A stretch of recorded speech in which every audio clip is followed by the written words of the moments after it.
Shalom, je suis le prophète Tim et bienvenue dans le podcast prophétique.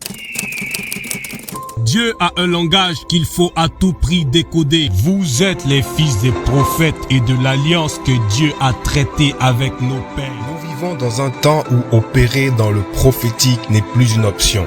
Bienvenue dans le podcast prophétique, là où le prophétique est expliqué de façon simple, pratique et selon le Saint-Esprit.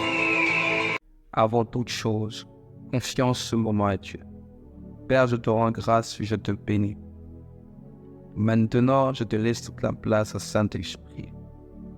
Toi qui as voulu qu'en ces derniers temps, ton esprit soit répandu sur toute chair et que des fils et des filles prophétisent. Parle-nous. Enseigne-nous le prophétique. Réponds aux questions de celui qui nous écoute maintenant et élève-le dans le prophétique. Au nom puissant de Jésus. Amen. Que Dieu nous bénisse abondamment. Le sujet du jour, c'est l'appel de Dieu. J'aimerais préciser d'abord que nous n'en parlerons pas de façon complète et exhaustive seulement dans cet épisode, mais que nous allons faire des déclinaisons, donc des parties, partie 1, partie 2, partie 3, pour pouvoir cerner tous les aspects de l'appel de Dieu sur notre vie. Parce que, comme vous le savez, c'est un thème vraiment vaste et important pour la vie d'un enfant de Dieu, tout simplement. Aujourd'hui, nous lirons Exode 2. Je te prie de prendre ce passage avec moi, Exode 2, et nous lirons à partir du verset 11. Exode 2, 11, je lis. Moïse dit à Dieu, non, Exode 2, 11, pardon, Exode 2, 11.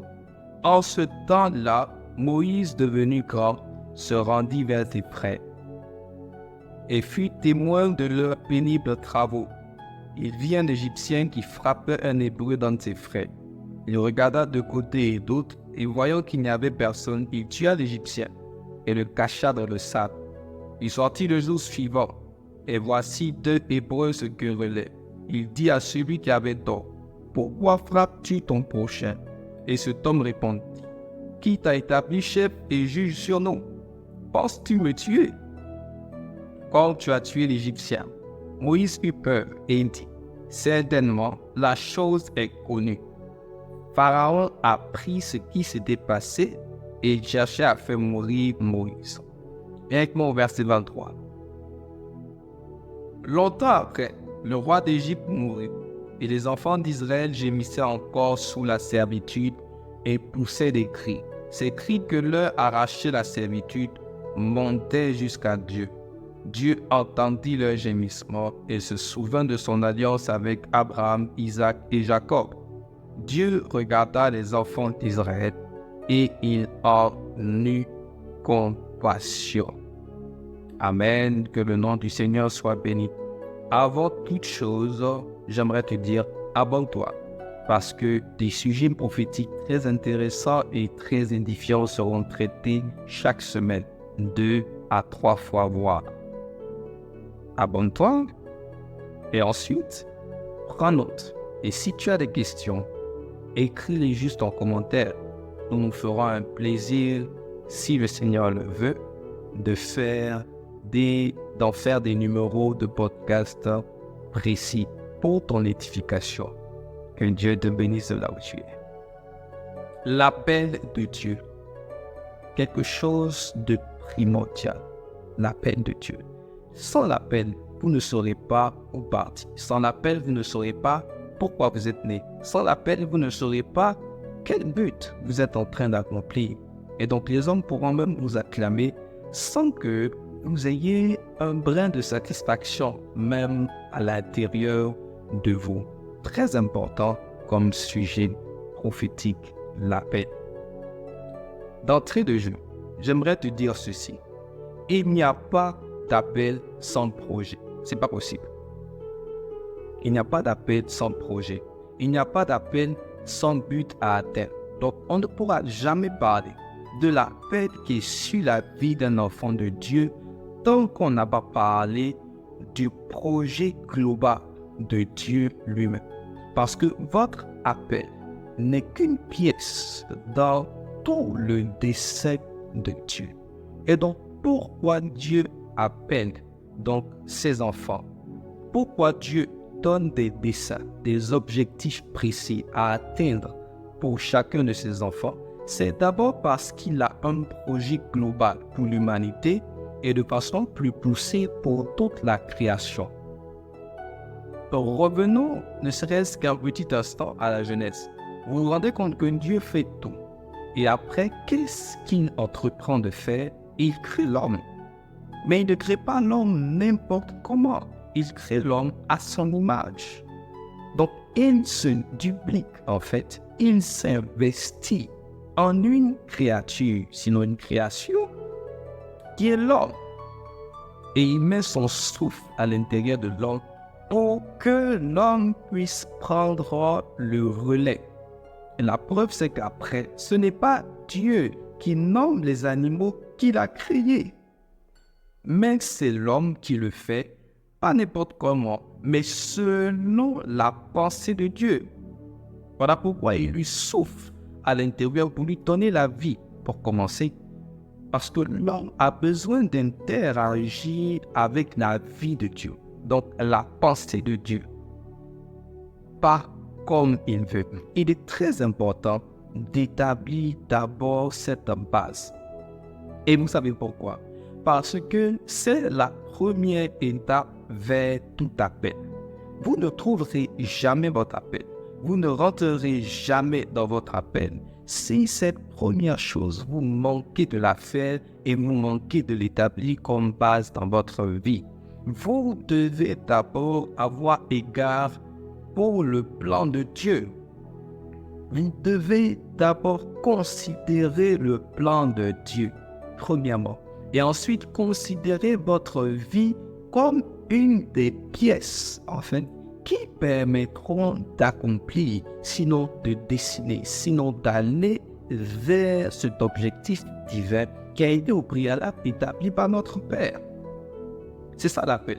Avant de dire, mais je ne comprends pas, quel est mon appel, qu'est-ce que je dois faire, mais j'ai fait ceci, je ne me retrouve pas, j'ai fait une autre chose, je ne me retrouve pas. C'est d'abord la première chose, et l'Esprit de Dieu m'a dit, la première chose que ces enfants manquent en première position, la première des choses que nous, enfants de Dieu, nous ne faisons pas en première position en ce qui concerne l'appel, c'est de considérer, c'est de mettre au centre de notre vie d'abord cette base-là, que le plan de Dieu prime sur tout et que nous sommes en fait appelés, sinon notre appel correspond en fait à l'accomplissement d'une ramification de ce plan-là.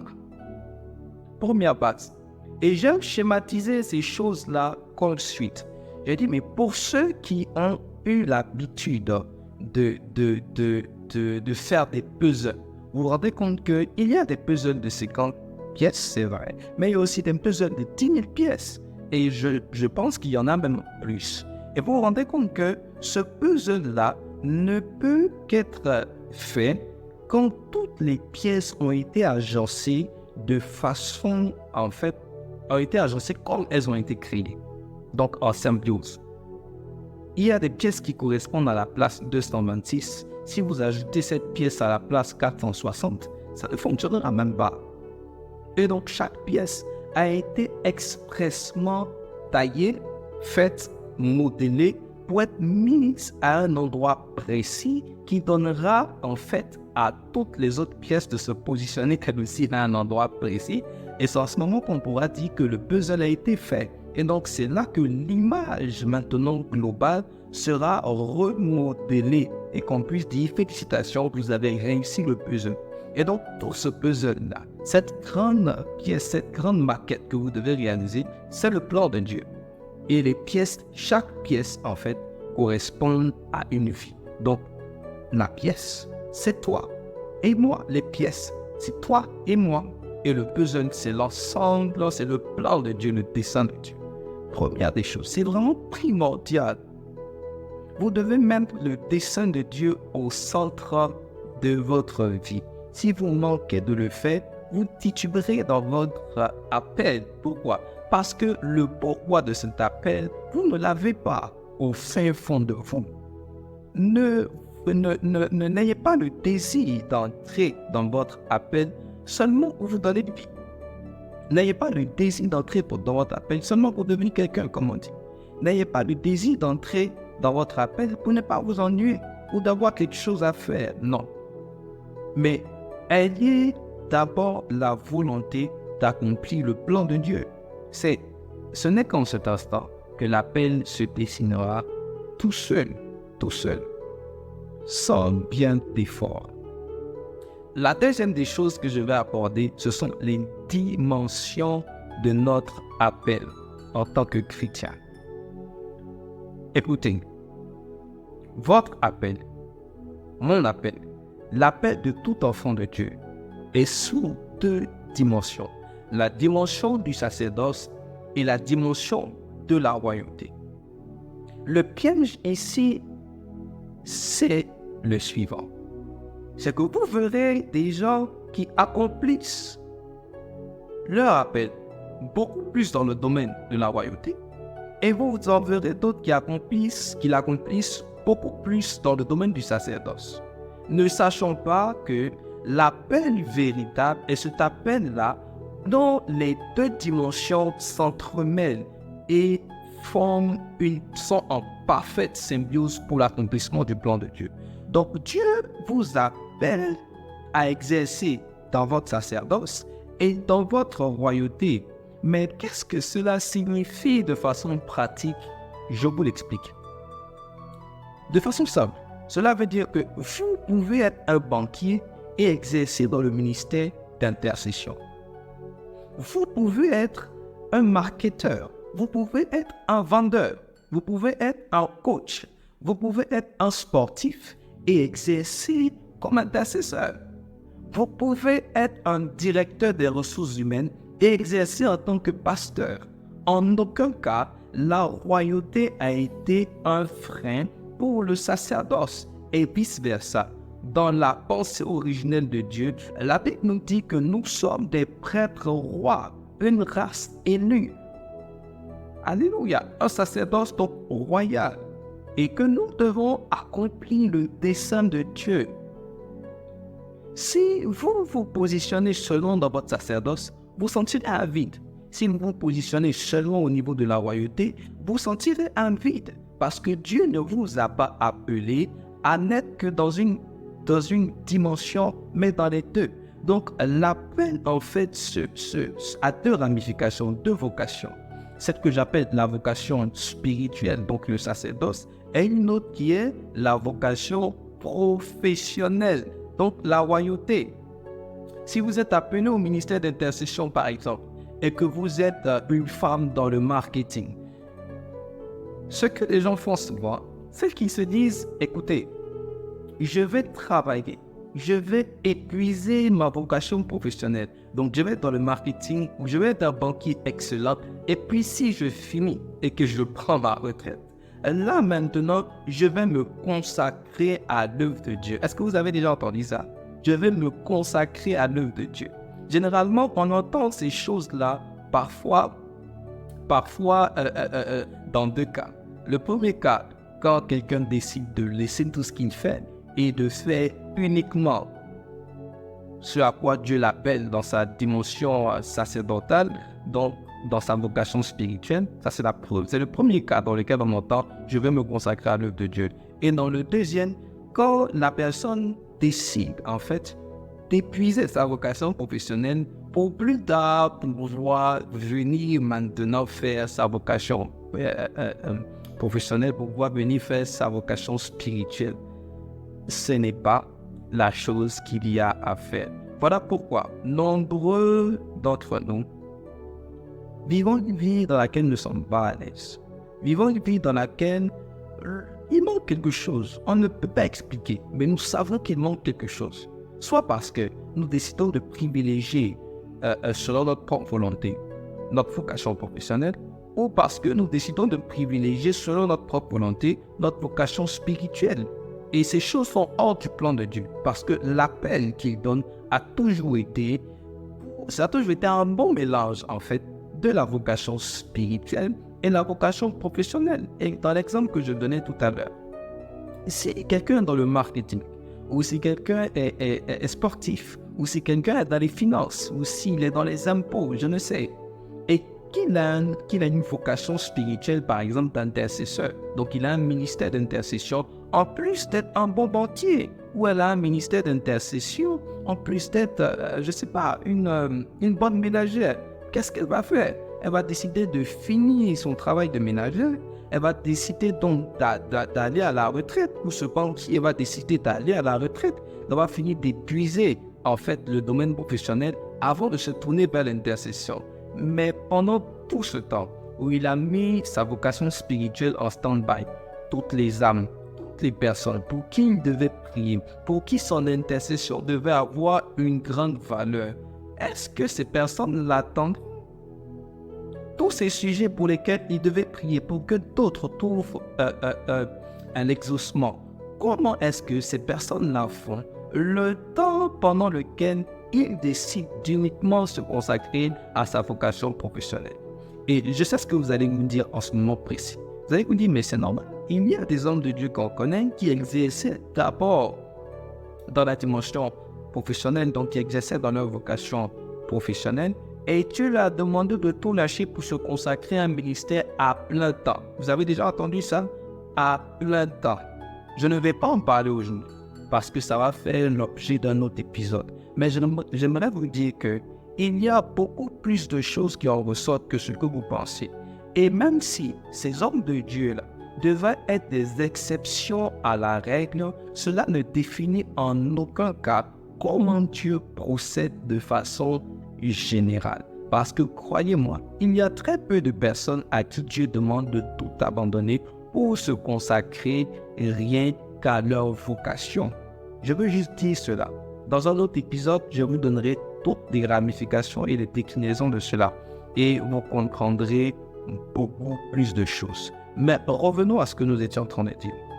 De façon générale et de façon basique, et dans le plan de Dieu, nous sommes appelés à fonctionner sous deux dimensions.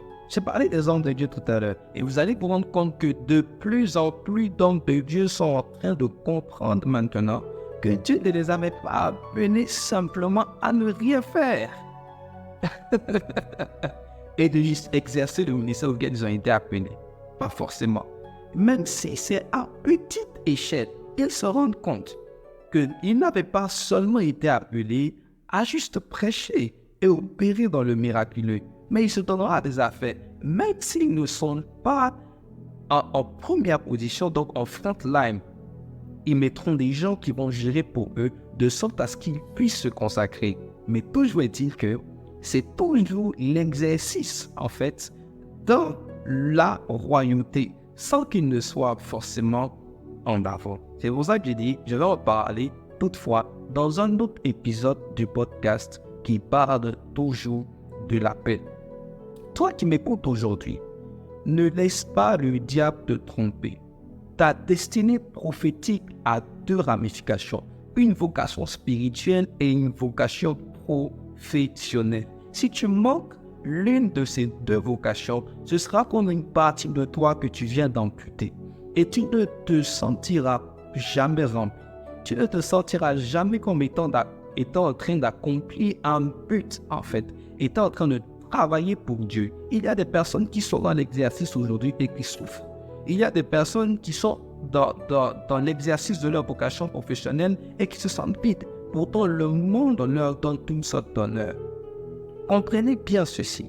Dans le deuxième épisode, nous allons parler de beaucoup plus de choses. Mais d'entrée de jeu, c'est deux choses primordiales. Si vous les manquez, tout ce dont nous allons parler dans les autres épisodes ne vous servira à rien parce que la base aurait été faussée. La première des choses, il faut mettre le plan de Dieu de façon première. Il faut mettre le plan de Dieu au premier plan dans votre vie. Deuxième chose, vous devez savoir que votre appel comprend deux dimensions, sinon deux vocations. La vocation professionnelle que j'appelle la royauté et la vocation spirituelle que j'appelle le sacerdoce. Donc, vous pouvez sentir Dieu, vous pouvez sentir en vous que vous avez un ministère d'intercession. Vous aimez prier pour les gens, vous vous oubliez vous-même, mais aussi vous êtes peut-être docteur. Ne laissez pas votre vocation spirituelle parce que vous êtes un bon docteur. Non. Et alors que vous vous rendez compte que vous devez être pasteur, par exemple, ne laissez pas en fait votre vocation de docteur parce que vous devez être pasteur. Non. Donc, dans votre royauté, donc sur le plan professionnel, des vies auront besoin de vous. Et sur le plan du sacerdoce aussi, des vies auront besoin de vous. C'est évident. C'est évident. Sauf pour des cas très spécifiques, où le Seigneur leur demande explicitement de suivre soi à toute autre chose. Même dans ce cas, il leur fait exercer la royauté d'une autre manière. Je le précise et nous en parlerons. Toi qui m'écoutes aujourd'hui, sache que ton sacerdoce est tout aussi important que ta royauté. N'ampute pas l'un pour l'autre. Sinon Dieu te demandera des comptes et tu vivras une vie dans laquelle tu sentiras toujours qu'il y a un petit inachèvement, un petit inaccomplissement dans ce que tu fais. Tu ne seras pas plein, tu ne seras pas rempli de joie et de bonheur parce que tu te serais amputé d'une vocation. C'est ça l'appel et la destinée prophétique. Ce sont ces deux choses qui sont les bases d'une destinée prophétique. Ce sont ces deux choses qui sont les bases d'un appel. Avant même de se demander, mais comment je fais pour entrer dans l'appel? Avant même de dire, mais quel est mon appel? Avant même de dire, mais j'exerce depuis, mais je ne sens pas que ça avance. Et il faut que tu comprennes déjà ces deux choses. Que Dieu te bénisse abondamment. Et je veux qu'on puisse prier. Père, je te dis merci et je te rends toute ta gloire pour cette excellence qui m'écoute aujourd'hui en cet instant précis. Merci d'ouvrir les yeux maintenant de tout un chacun et de déconstruire tout ce que nous avons acquis comme enseignement qui n'est pas de toi. De déconstruire tout ce que nous avions comme idée reçue sur la paix qui n'était pas de toi. Et maintenant de nous laisser, de faire en sorte que nous puissions nous laisser enseigner, nous laisser transformer par ce que tu as prévu, ce que tu veux réellement, ce que tu as toujours voulu dans ton plan initial. Il y a des personnes qui m'écoutent, qui ont peut-être des problèmes au niveau de leur vocation, au niveau de leur appel, qui ont des doutes, qui ont des questionnements. Touche leur cœur et réponds-leur au nom puissant de Jésus-Christ de Nazareth. Amen. Que Dieu vous bénisse abondamment. Abonne-toi. Et si tu as des questions, marque-les en commentaire. On se retrouve ici même demain pour la deuxième partie. Et je peux te garantir qu'il y aura beaucoup de choses qui vont te faire du bien. À partir de demain, je vais entrer dans quelques mystères.